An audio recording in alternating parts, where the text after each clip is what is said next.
Good morning, Internet. My name is Walt, and this is my new to me 1988 Jeep Wrangler YJ. This particular rig has a 93 drivetrain swapped into it, so I've spent the last several days chasing down electrical gremlins and getting it set to my standard. And today what I'm going to do is a rear brake conversion. This Wrangler has the Wrangler drum brakes on the Dana 35 rear axle. And I am going to swap them out for disc brakes. So what I did was I went to a U-Pull at Wrecking Yard, and this is what I picked up. These came off of a 1994 Grand Cherokee. I have the backing plates, the calipers, the rotors, and the complete emergency brake system. Now, the emergency brake system on mine was not functioning, and I'm not sure where I'm going to merge the two. I may take this one complete with the handle. I'm not overly fond of the pedal style that the Wrangler had, but we will see. In order to get this off of the rig in the wrecking yard, you're going to have to pull the axles out of the rear differential. You're going to need one of these. This is a 1/4 inch 12-point box wrench. A socket will actually also do, but you may have to pull an end cap to get cleared for the socket. This worked perfectly for me, but I had to go get one because I didn't have one with me. You will need this, so be sure that you have it when you go to the wrecking yard to get these parts. I also picked up a set of emergency drum brakes. I was fortunate enough that it looks like the brake pads on this were recently done.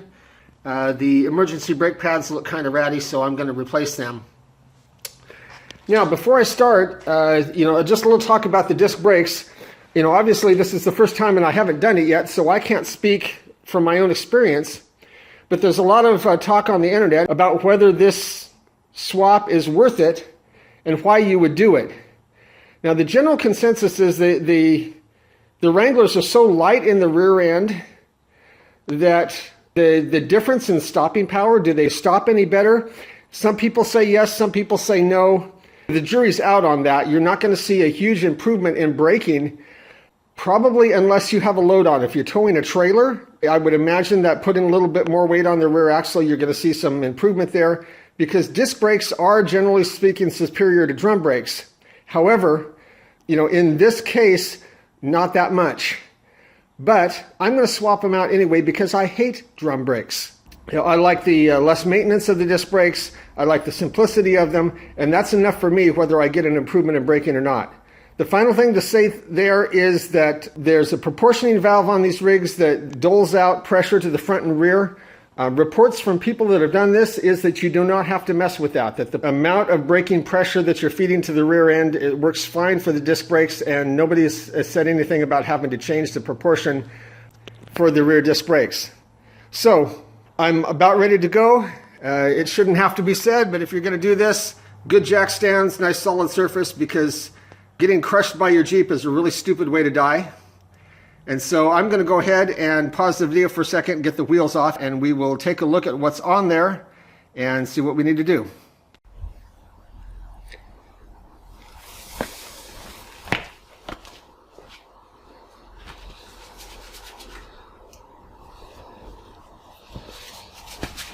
All right, I'm back, and I have the wheels off, and I'm just going to go ahead and grab the drum brake and pull it off. Now, it came off really easily. Sometimes you're not so fortunate and the shoes are binding and they want to fight you. The fact that this came off so easily and the other side came off even easier tells me why the pedal was so far down on my rig. The brakes are just out of adjustment a little bit. And, looking at these, the shoes aren't bad. I could just adjust them up and run them, but I want disc brakes on this rig. And it's my rig, so I'm going to get what I want.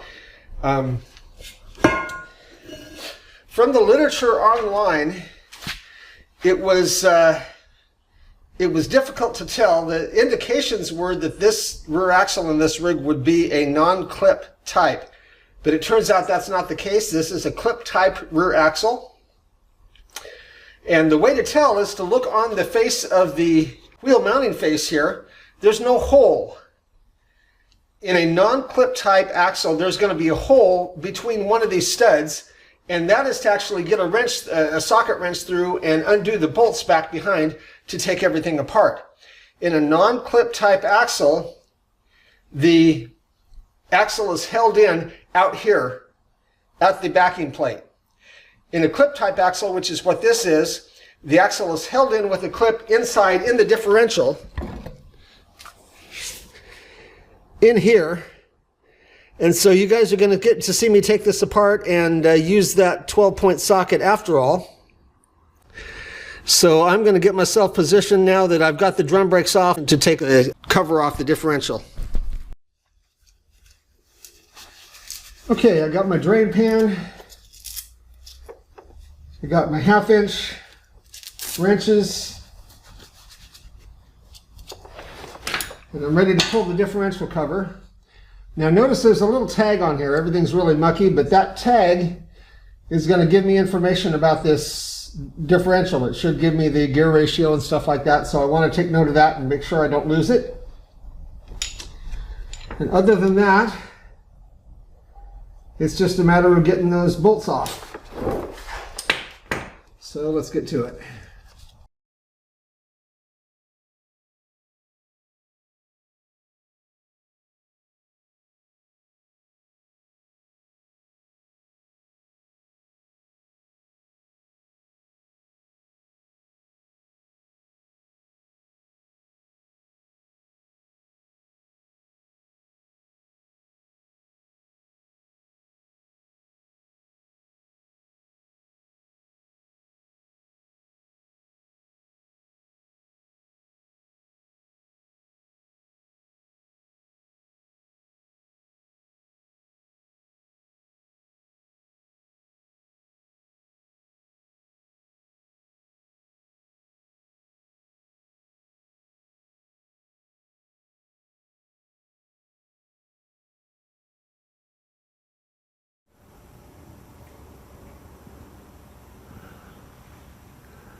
Okay, so now that the cover's off, I've got the transfer casing neutral so I can spin the diff around. And right there you can see the retaining bolt that I talked about earlier, that little 1/4 inch starred bolt. It's not a hex. It's a 12-point bolt. And that bolt goes in, and that pin right on the end, you can see that. That pin goes all the way through the carrier. You can see it on the inside. Now, what you can also see there is the end of the axle shaft, and you're not going to be able to see it very well, but there's a little clip right at the end of that axle shaft. And so what we need to do is we need to pull that little retaining bolt out, back that pin out far enough so that you can push the axle in. Notice that the end of the axle is butted up against that pin. So if we back that pin out, we can push the axle in, and that will free up the clip, and the clips will just fall out of the axles, and then we can remove the axles. Now the thing you've got to remember about this is that that pin going all the way through, that's holding the whole assembly together, all the spiders, everything. As soon as that pin is gone, everything can move. So you want to get this differential into a position where you can do all the work without moving or rotating anything, so that you can just push that pin back in when you're done, because you don't want stuff to get out of position. It'll just sit there as long as you don't have to move anything. So what I'm going to do, I think right the way that I've got this is a pretty good way to do it. I shouldn't have to rotate anything. I can back this pin out back toward the rear of the rig, push the axles in, and those clips will fall out. So let's hope that that works.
Once you pull that retaining bolt out, the pin will slide very easily. In fact, if the carrier is vertical, it's liable to just try to drop on you. So once again, it's good to get the thing in a good position. It's a little difficult to see. I'm going to try to reach around and grab that axle now that the pin's out of the way and just push that axle shaft in. There it goes. And did you see the clip just drop out? That's what you want. Now I can pull the axle out.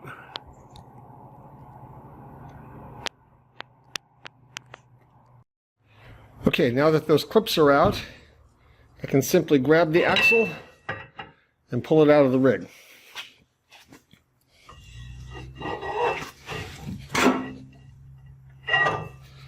Which is really hard to do one hand holding the camera in the other. All right, got it. Okay, so I pulled the emergency brake cables out of their slot, and that's always a little bit of an adventure. They've got these little retaining clips on here, and you have to get on them with a pair of needle nose pliers. I've also got a 3/8 wrench, which will actually do the brake line. You're not going to be able to see that. The light's terrible. That little bolt right there for the brake line. Get that pulled, and then I can remove these 4 bolts here, and the backing plate will come off of the axle.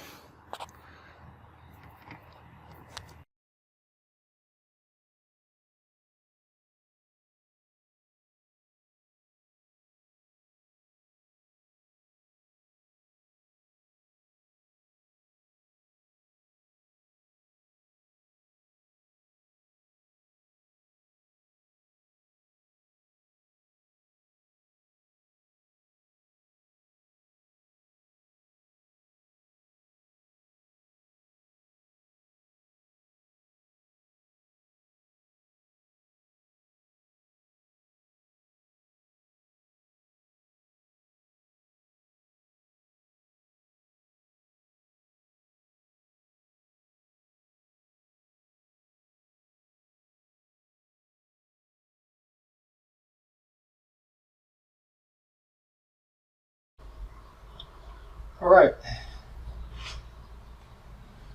Now, definitely the first thing I want to do is go grab the backing plates for the caliper mounts and make sure that they're actually going to work.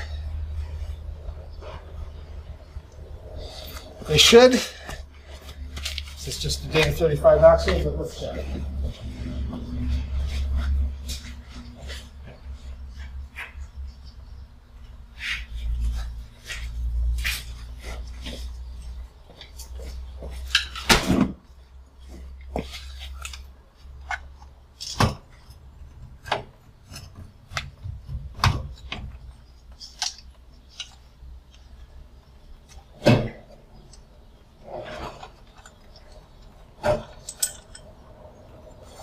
Grand Cherokee had this ABS sensor, which I grabbed. Obviously won't need that. This rig doesn't have ABS on it. It looks like everything's going to bolt right up just peachy. But before I do that, of course, I'm going to clean everything up and replace the pads. The U-pullet lot I had bounced this thing off the ground with the wheels off of it, so I've got to straighten out the backing plate. You know, I may even paint the thing, we'll see. Just a good opportunity to clean everything up. So I'm going to go ahead and pause the video, and we'll come back to it when we actually get to the point where we're assembling everything.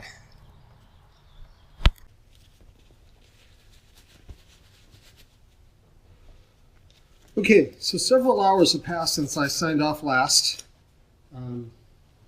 I beat the backing plate straight, took a wire brush to it, threw a coat of paint on it, and reassembled the caliper bracket and backing plate and put the emergency brake setup drum shoes on there. Doing that will let you know why I hate drum brakes so much. Just a huge pain in the neck to get them together. I'll put up with them for emergency brakes, but I'm glad to have discs going on. You know, the caliper brackets I didn't clean up too much. I just basically hit with a little bit of brake cleaner and a wire brush. And the other thing that I did was I replaced the wheel seals because they're accessible right now, and I don't want to have to get into this axle anytime soon again. So I'm just on the principle of the thing. I did that. And now, just a very simple matter of sticking this up here and find a hammer and tap it on.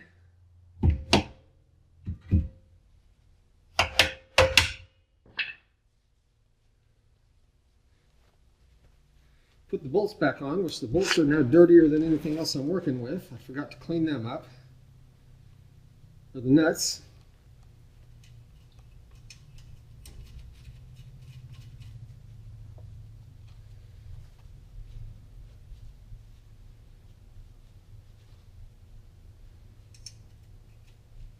One thing I didn't mention earlier is before you take the vacuum plate and all of that apart, be sure and snap a picture of it in case you get lost putting everything back together.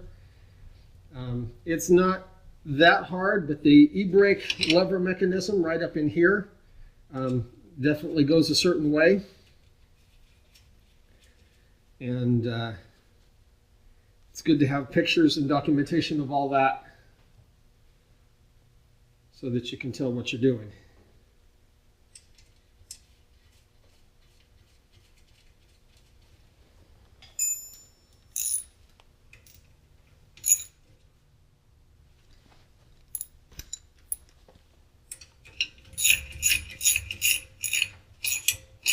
.9/16 socket to put them back on with.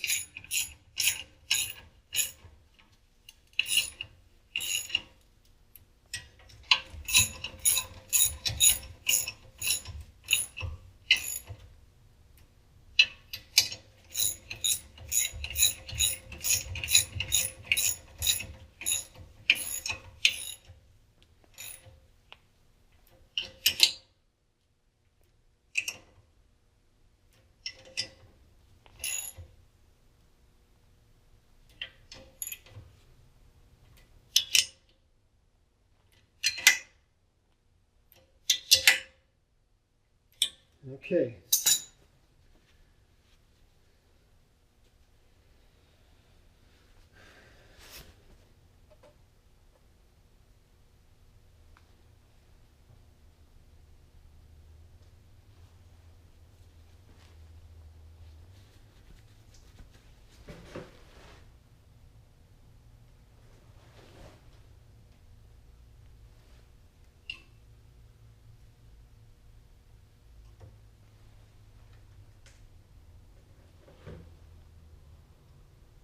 Just a dab of gear oil and lube up that seal.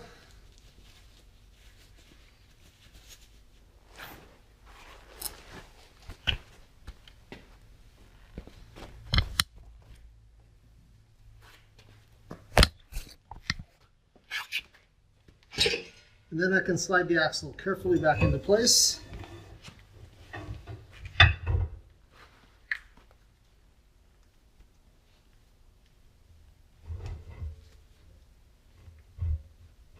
Wipe down that bearing and seal area. And again, you want to make sure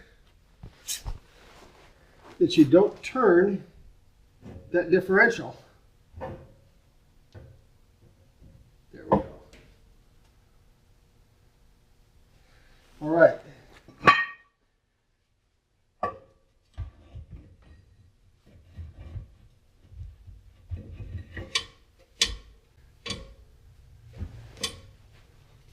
But I can kind of check for fit because that vacuum plate was bent up a little bit, and it looks like I probably need to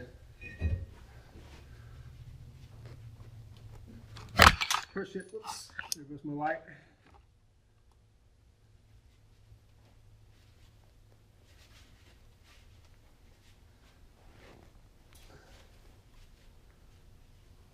Push it out of the way of the rotor just a hair.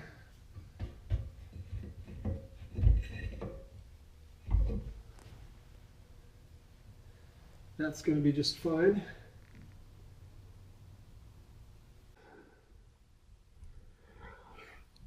All right, so both of the backing plates are bolted back on.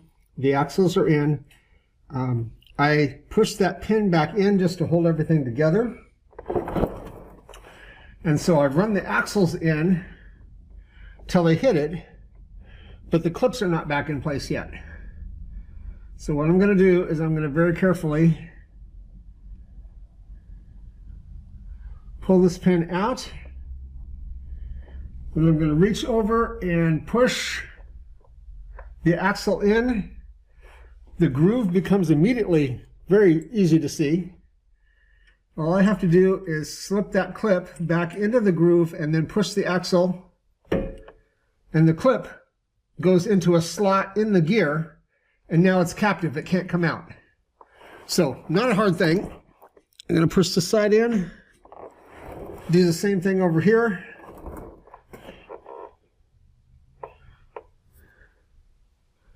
Push the clip back into place. Apologize, the light in here is probably really terrible and you're not able to see this very well. But, okay. Now with both of those axles and the clips in place, I slide the pin back in. I want to make sure that the hole is lined up. And that pin just kind of wants to suck itself in there. I've seen that happen before. So it must be a fairly natural thing for that thing. It likes to be in the right spot. And then all I got to do is push this in. And as long as it will actually go in,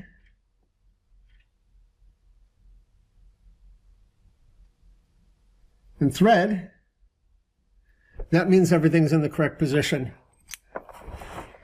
And I can tighten this up, and then my axles are all locked back in their proper position again.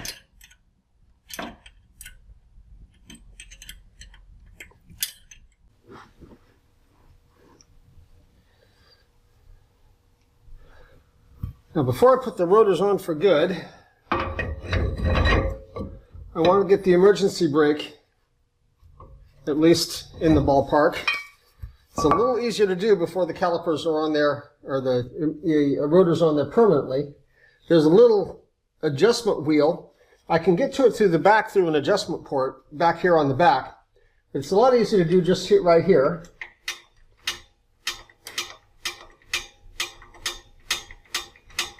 I could just flick it with a screwdriver and still way loose.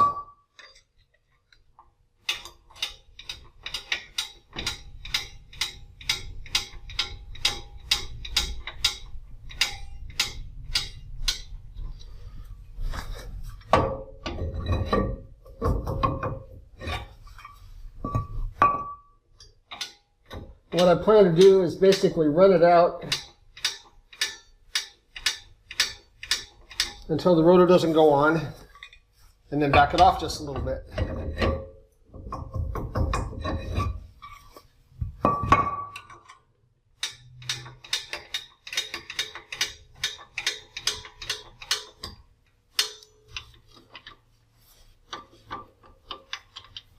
I started with it all the way in, so it's really not that much of a surprise that it's starting to feel a little tighter. Not too much of a surprise that it's not even in the ballpark.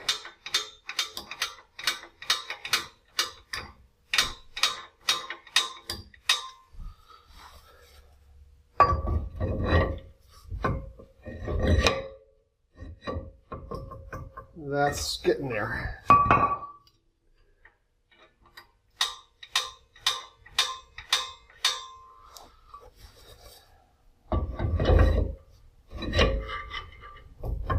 These are not going to have to be super tight,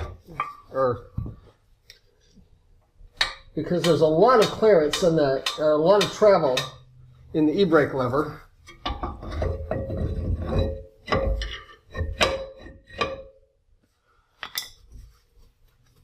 If I reach back here and grab the C-brake lever and tweak it, don't have to pull it very far to tighten it up. So that may be just a little too tight.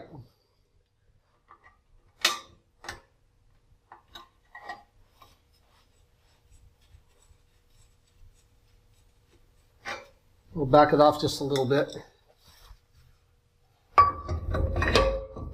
We don't want them rubbing at all when the thing is running.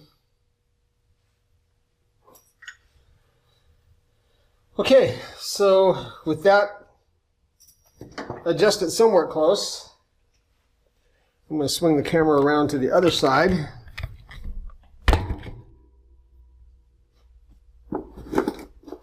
And go get the trouble light over here.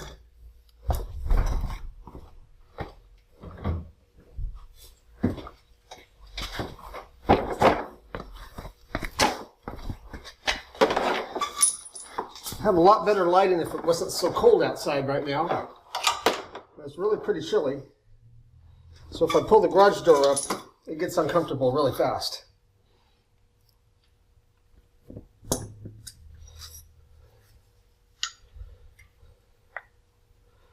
Bolting the calipers on is really easy.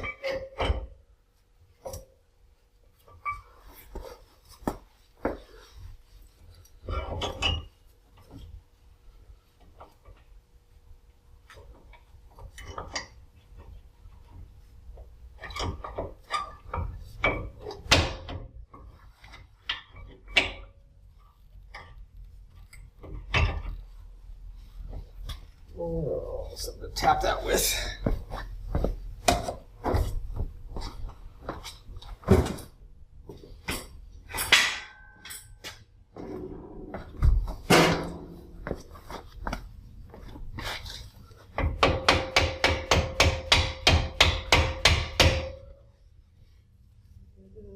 Almost.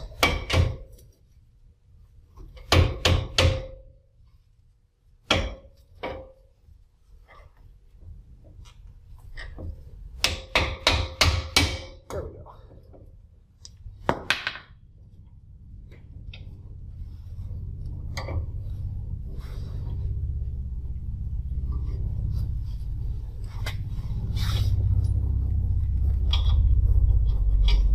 Half-inch socket.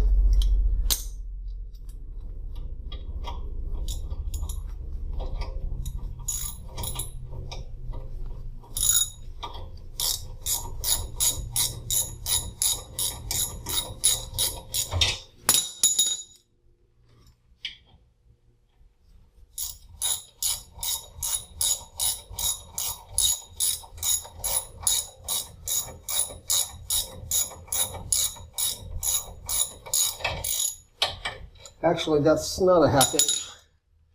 This may be, yeah, okay. We're in the mid-80s here, where half the car is metric and half the car is standard.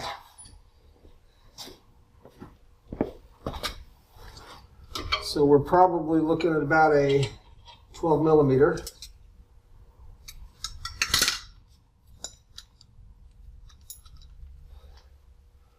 It's such a lovely time for American automotive engineering.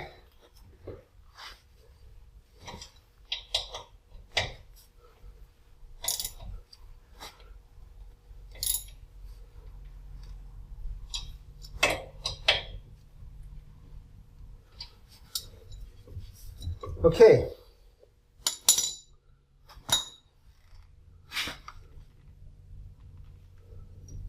So the caliper's bolted up. And now we come to the first of the two, I guess, places where we have to wing it. Everything so far has been fairly easy, fairly bolt up. Nothing difficult about it. Now, I can come over here with the camera. Hopefully, I've got to get the brake lines to match up. Now the calipers have these curved section brake lines, and of course that wasn't there in the drum brakes. These went right into the cylinder.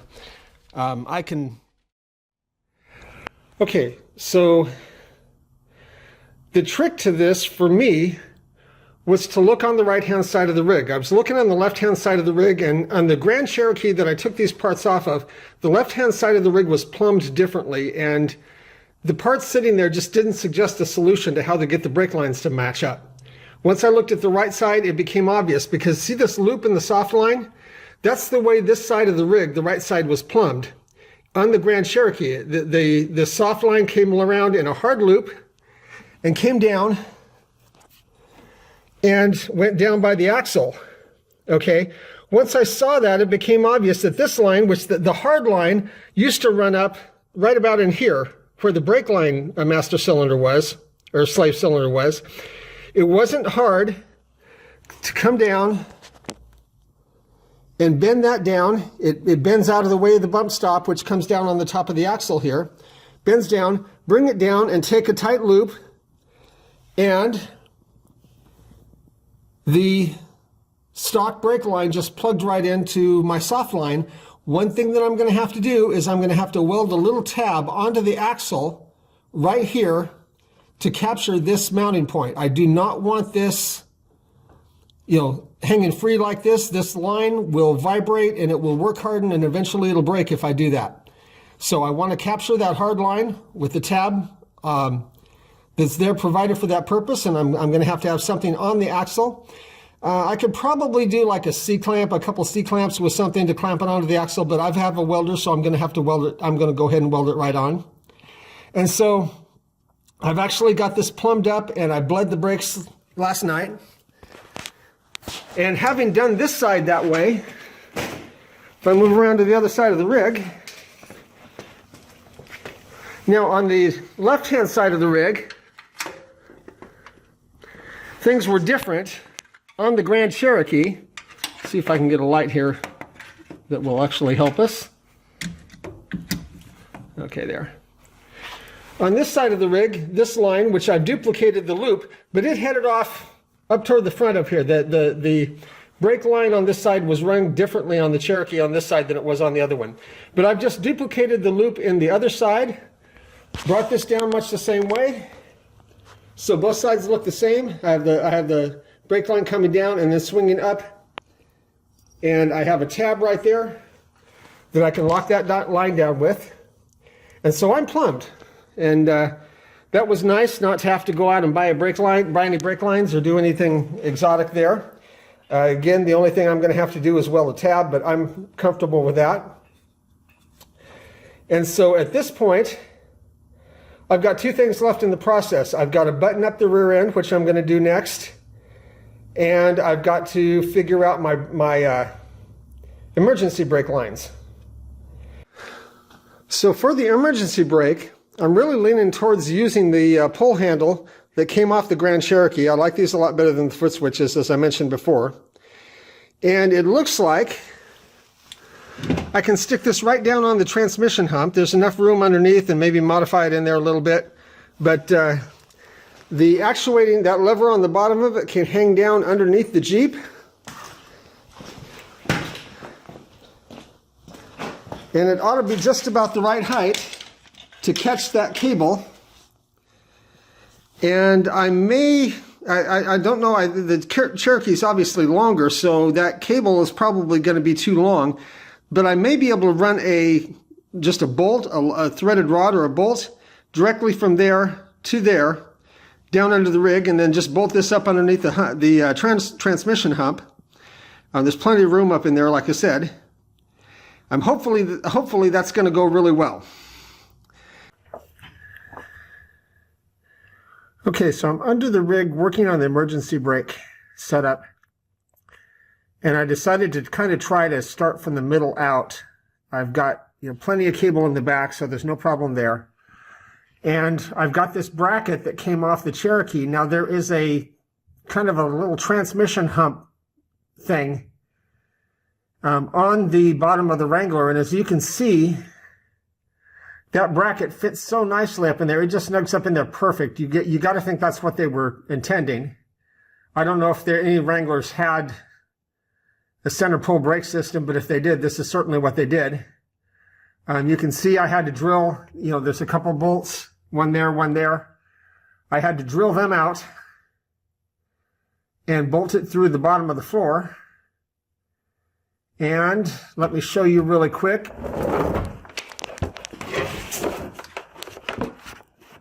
Pardon me, blurry camera. Whoops.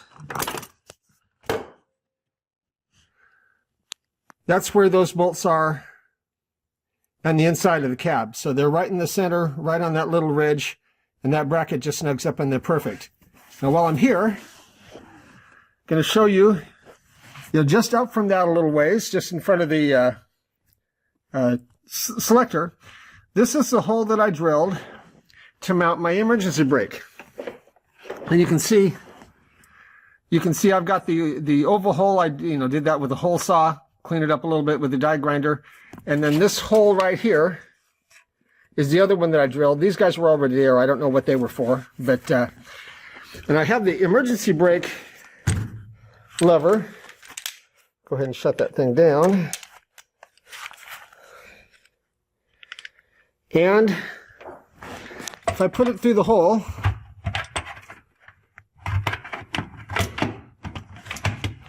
come on. There we go. You can see that this thing sits nicely right down on the deck. That front hole right there is going to bolt right through. The tranny hump is curved a little bit, so the back one sits up off of it. I'll probably have to stack some washers underneath that or make a spacer or something like that to hold that. But that's going to bolt on very nicely. And it's sitting back far enough so that I can put a center console in here with some cup holders if I want to, and the handle will stick out the front of it. You can see how it sits in relationship to the gear shift knob. So it's right there, easy to get to. And if I look down on the bottom, blurry camera again.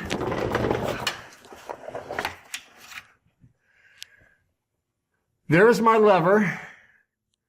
And there's where I'm going to. Now I've got an elevation distance, and the cable that I have got is way too long to do that. So I'm thinking I'm going to do it with some kind of a hard connection. I'm not sure what's going to happen there yet, but when I get it figured out, I will show you. But so far, I've got all the major players in place, and all I really have to do is run those lines back there and hook them up to the brackets. They're very easy to hook on. And all I got to do is decide on the routing. And then I've got to make this one connection here, figure out that, and I will have an e-brake set up. Okay, here's my link. It actually works really well. I chucked that piece of rod up in a drill press and carved a little notch in it. Chunk of 1 inch by 1/8 inch flat bar, piece of 5/16 threaded rod.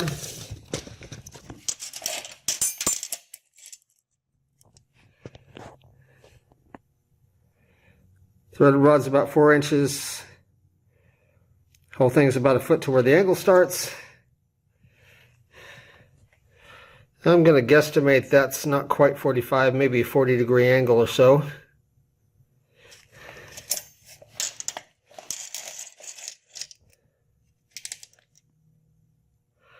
Six and a half inches on that rod. I got to throw a coat of paint on it, but I'll show it to you in the rig. It does. I've tested it. It does actually work. Everything works. Pretty happy with that. I think I got Jeep beat on simplicity anyway.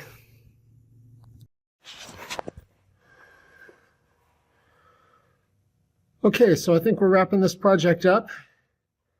As promised, there is the link in the rig. It works fine. Stops the back wheels just fine. I was a little concerned about the angles, but it actually turns out to work pretty well. The way the e-brake handle pivots lends itself to this really nicely. And as you can see, that 1/8 inch flat bar rides in the slot really nicely. I went ahead over here. It was fairly easy to just pop a hole in that. That is the fuel pump or not, excuse me, the fuel filter bracket. And there was a stud on the brake line. If you're using those brake lines, take note that is a metric. It looks 5/16 coarse, but it is not. So I had to go find a metric nut for that. Over on the other side, it was a little more complicated. I basically put a tab bolted on where that little bump stop is, and I clamped it there. There wasn't anything else. The muffler's kind of in the way, and I wanted to lock it down so it didn't get into the muffler. But that, I think, is going to work all right. So, my e-brakes are working.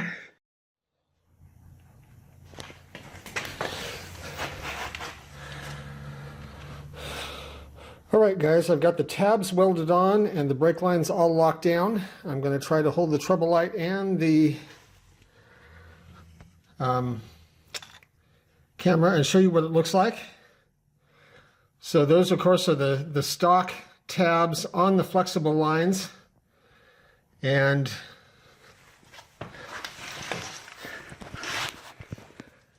I just took a chunk of 1-inch flat bar, welded it to the axle, bent it over, drilled a hole in it. Everything is held nice and solid. It's secure. My disc brakes are working. Everything looks like it should. It's been a good project. A little more work than I figured, but surprises come. They happen. So anyway, thanks for bearing with me. It's been a good one. Catch you on the next one.